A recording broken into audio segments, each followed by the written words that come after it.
The Trail, Chapter 10. Hunger wakes me. My stomach feels like it has shrunk to the size of a robin's egg. It's searching for any last bits of food so it can expand again. In the gray dawn light, I unscrew my water bottle and take a gulp, then another, hoping to quiet my growling stomach.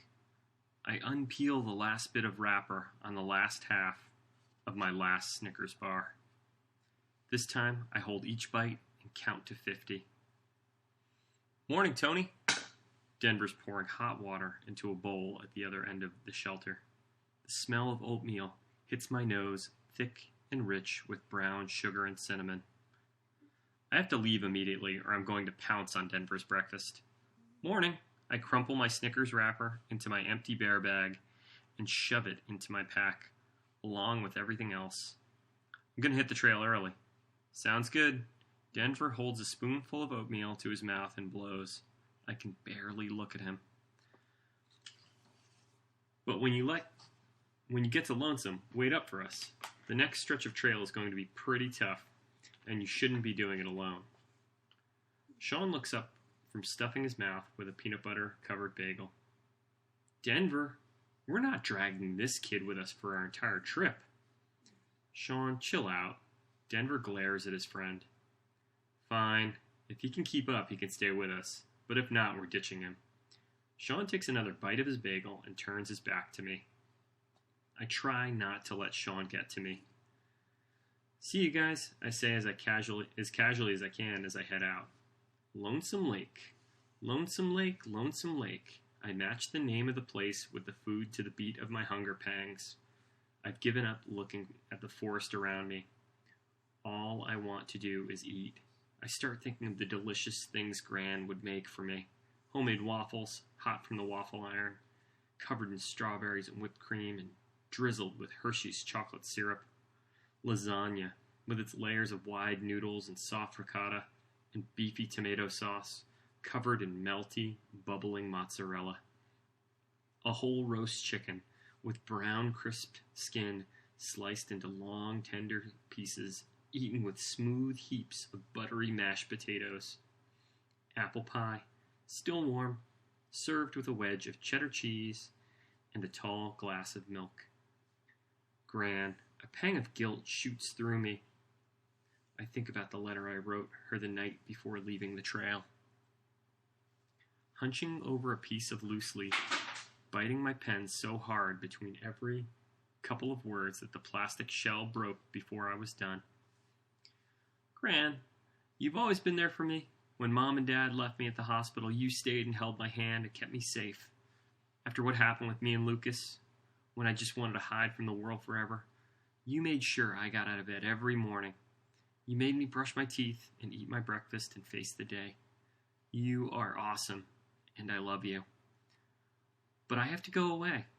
I know you probably know where I'm heading, but please don't come searching for me. I need to be by myself for a while. Don't worry. I'll be back before school starts. I promise. But I need to do something first. Love, Toby. I had placed that note on the kitchen table the next morning when she was out on her weekly errand run, knowing that she wouldn't be back for hours. Then I put on my pack and headed for the trail. Now I'm staring at my feet, pushing one foot in front of the other, thinking about food and Gran, and trying so hard not to collapse that I barely notice anything until the silver glimmer of Lonesome Lake comes flashing through the trees. Then I look up and see a dash of movement out of the corner of my eyes. 4 legs, a familiar scruff, ratty fur as gnarled as a bird's nest. It's the dog.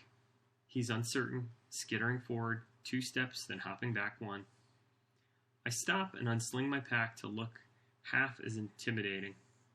Slowly I bend my knee until I'm level with him. A soft, clumsy whistle comes through my mouth. My hand stretches out, open-palmed. Here, boy, I say. The dog's nose quivers. He is suspicious. If the only kindness he received is food, then an empty hand must mean something bad. I keep my hand still. Hey, I'm not going to hurt you, but I don't have any food left. I'm talking to a dog. It feels natural and good.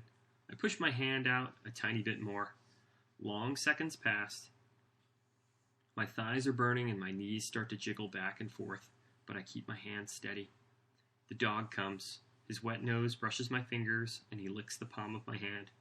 He must have found a smudge of food because he keeps on licking, but he does not bite. My heart jumps with a fierce kind of joy. For the first time in my life, I feel needed. This dog has eaten my spaghetti supper and my block of cheese, and now he's looking to me for help. I reach down to pet his head. Instantly, the dog is crouched backward and his lips arched, a low growl in his throat. I can see his yellow-stained teeth and dark pink of his inner cheeks. He's telling me with every bristling hair that he does not want to be touched. I feel a pang of hurt. Ooh, there's that word again, pang. He doesn't trust me yet, and then I stand and turn around and the dog is still growling, and now I see why. 50 feet away, its hooves sinking into soft mud of the trail, is a moose. I have only a moment to take in the size of the animal. Its chest bigger than a raging, full-grown bull. Before its massive shoulders tighten, it lowers its head and paws the ground. I turn to run, and a calf with gangly legs stumbles out from the bushes onto the trail. I had been concentrating so hard on making the dog my friend I hadn't noticed that I'd gotten in between a mama moose and her baby. If I run toward the calf, the mama will think I'm attacking it. If I run toward the mama, I'll be heading straight into a beast with horrible eyesight and a blind desire to trample over whatever may be harming her baby. The mama moose snorts. Her long, narrow ears flatten backward, and she lowers her head. She doesn't have antlers, but she doesn't need any for me to be squashed like a grape. A charging moose? It's a big thing, and a bad one. The mama moose starts galloping toward me. I scream at myself to get out of the way, but suddenly I'm back in the car that hurtled me towards Lucas, and the rise of the other moose's body rocketing toward the window by my head. Oh, this is the second moose in the story. I hear the sounds of glass shattering and sirens wailing, and I see me and Lucas in the hospital and the bright white of our new casts. I know I have to move, but my boots are pinned to the dirt. There's a blur of dirty fur, and the dog hurtles out from behind me. He plants himself directly in front of my scared, shaking body and barks 3 times, loud and low. The moose thunders towards us. As she nears, the dog leaps up, nipping at her broad chest. She swerves to avoid him and crashes into the underbrush off the trail.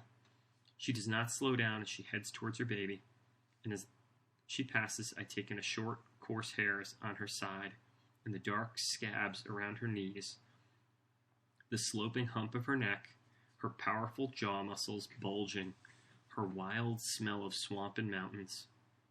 And then she is past me with her calf, and they both go running down the trail toward the lake. The dog trots back to me. This time, when I put my hand out, he nuzzles his head under it. Good boy, I say. The words don't feel like they're enough.